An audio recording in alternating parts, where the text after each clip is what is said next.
You don't have to be a white nationalist. You don't have to be a white supremacist. You don't have to be one of those guys wearing Viking helmets on your heads with horns sticking out of them, talking about European culture that's 27 million years old and is responsible for every single good thing ever invented on this planet. No, you don't have to be one of those guys. And a lot of people here are not one of those guys. You don't have to be one of those guys to just keep your eyes open and realize if you pay attention, if you believe what you see on TV, newspapers, radio every single day, that if you're a white person, you suck really, really, really bad. You're always doing bad stuff to people. Why don't we pick up with Hillary just like a day or so ago? She's down in Selma, Alabama, reminding people how much white people suck because white people stopped 40, 80,000, probably more, probably 80 million black people in Wisconsin from doing what she knows they would have done anyway. They would have voted for her. Let's pick up Hillary. Just never forget, there is an other side in America, and they never give up. They never quit. They're never discouraged. They are motivated every single day to try to pull back rights, to try to suppress rights, to try to prevent people from fulfilling their own God-given potential. And so they did go to work. Understand that Terminator is out there. It can't be bargained with.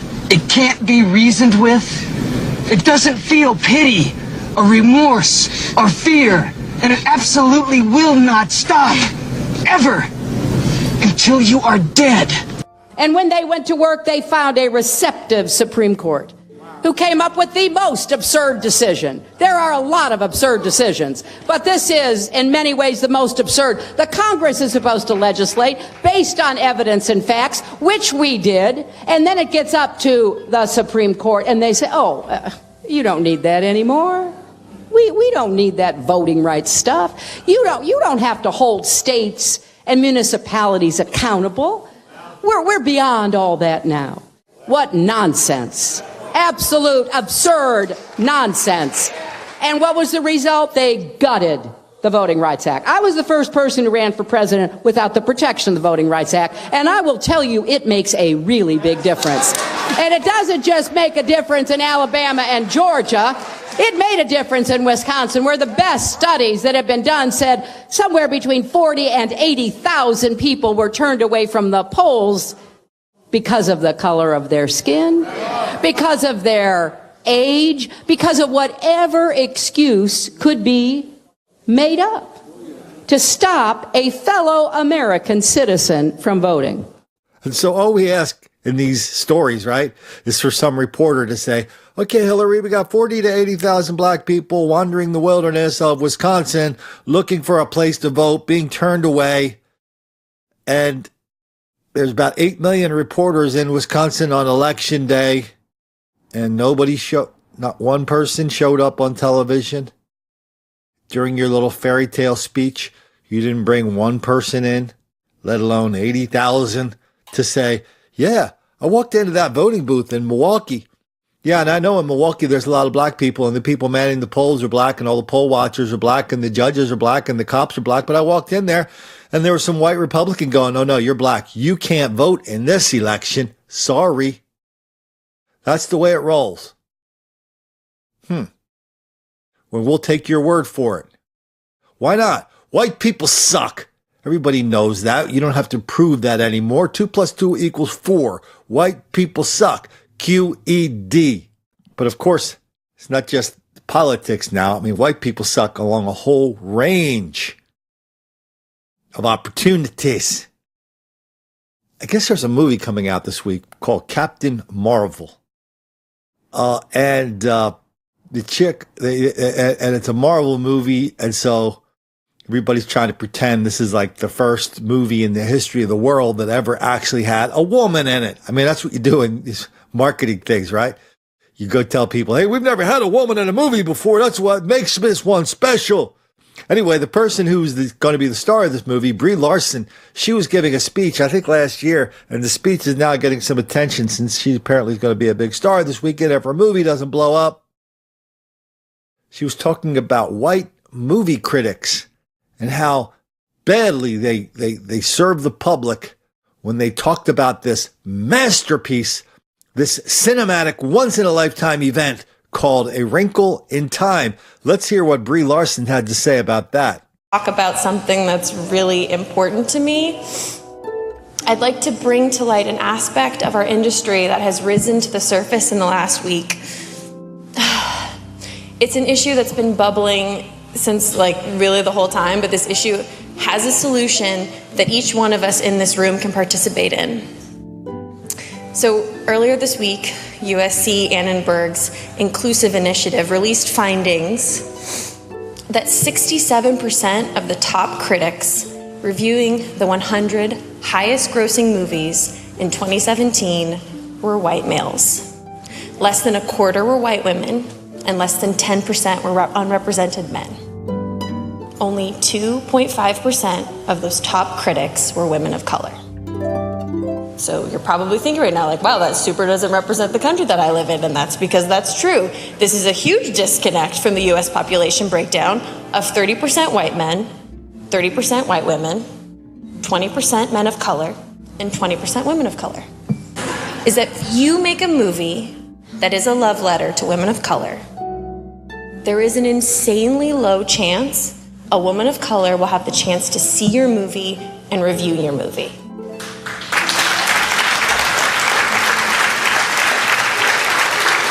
And this is also not to mention other people besides white dudes like Star Wars and would love the opportunity to do a set visit. And I'm also saying I don't hate white dudes. I'm just saying we need to be conscious of our bias and do our part to make sure that everyone is in the room. It really sucks that reviews matter, but reviews matter. I do not need a 40-year-old white dude to tell me what didn't work for him about A Wrinkle in Time. It wasn't made for him. I want to know what that film meant to women of color, to biracial women, to teen women of color, to teens that are biracial. Okay, I guess I was feeling kind of perverse because after I heard the speech, after I heard how unfairly these old white movie critics did what they did to A Wrinkle in Time, I said, okay, hey, I don't mind a good fantasy movie every now and then. Like Dune or the Golden Compass movies with Nicole Kidman, a couple other ones. I've always liked science fiction. I'm going to give A Wrinkle in. I don't know why. I don't know how this one got by me. Maybe I just saw the headlines that said, listen, stay away from this movie no matter what. Maybe because I saw Oprah in it and I thought, well, if Oprah's in it, it's probably going to have something about relentless white racism all the time, everywhere. That explains everything. But anyway, I actually went and watched that stupid movie, A Wrinkle in Time, last night. It was the worst movie I've ever seen in my entire life. The worst.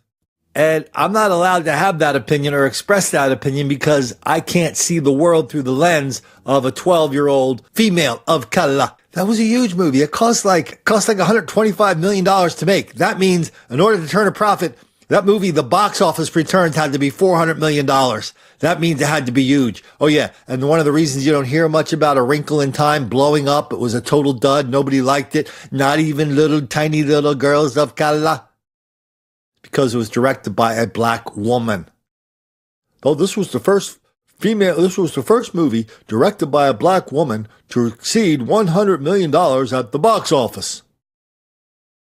Yes, but the thing needed to go over $400 million to make some money. This thing was a bomb. Nobody liked this movie, but nobody's allowed to say so, especially if you're a white dude, because everybody knows white dudes suck. So now they're trying to bully white dudes into pretending that movies are good because movies with people of color in them are automatically good no matter how bad they suck.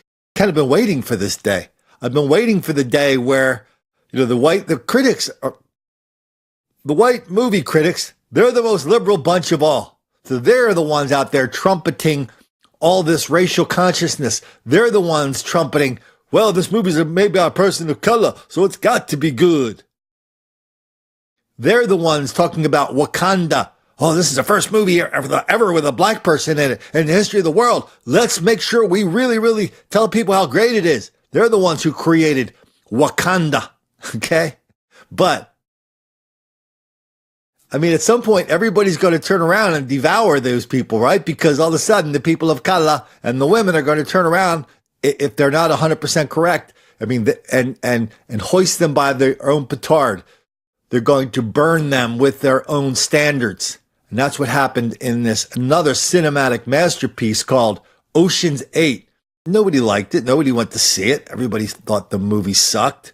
Why did critics say it sucked?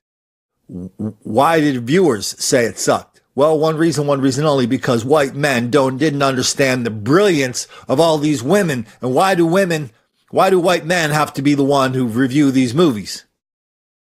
Why? Why don't we read a little bit of that in case you think I'm making all this up? Female-led films are misunderstood by male critics, said Cate Blanchett and Sandra Bullock, who star in Ocean's 8.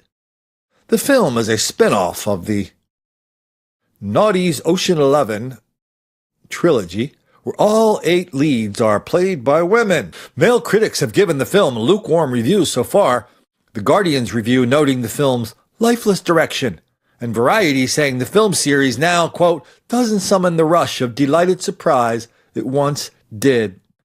Bullock, who plays the character Debbie Ocean, told a reporter that she would prefer to have people of similar demographics to the target audience review a film.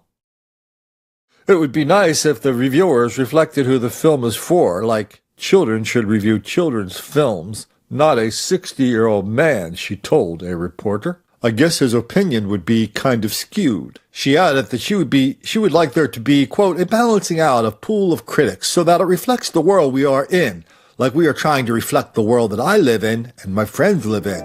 It's not just all men. I love men. I want to be at a table with men, but I also want to be invited to the table that the men are at. Cate Blanchett said that a male reviewer could see the film through a prism of misunderstanding. Discussing whether Hollywood is getting better at telling stories about women, the studio can support a film, she said, and it's also invisible faces on the internet, often male reviewers, who can view it through a prism of misunderstanding. And so I think that it is really a big part of the equation. And they're talking about the other female-led reboots of film classics like Ghostbusters, which sucked, had the most disliked movie trailer ever on YouTube. And the woman I forget her name, she's on Saturday Night Live. She's the black woman on Saturday Night Live. Yeah, she's been very vocal in the fact that, that was like the greatest movie ever. But, because white guys sabotaged it because of their own racist reasons. And now that they're going to make another movie, another Ghostbusters, she wasn't invited to be in it. And that, of course, was, again, that was just an eruption of racism and sexism all rolled into one that is ruining the world, especially movies. So let's give women a pass from movie criticism. Please, sir. I want some more. Man, that's 3 in one day. 3 examples of how white people really suck in a criminal way every day. Just going around ruining things for women and people of color every day. And so white guys, we're just sitting here shrugging our shoulders going, hey, I just want to go see a movie. I could take my girlfriend, my wife, not at the same time. That's an old joke. My girlfriend, my wife, my kids too.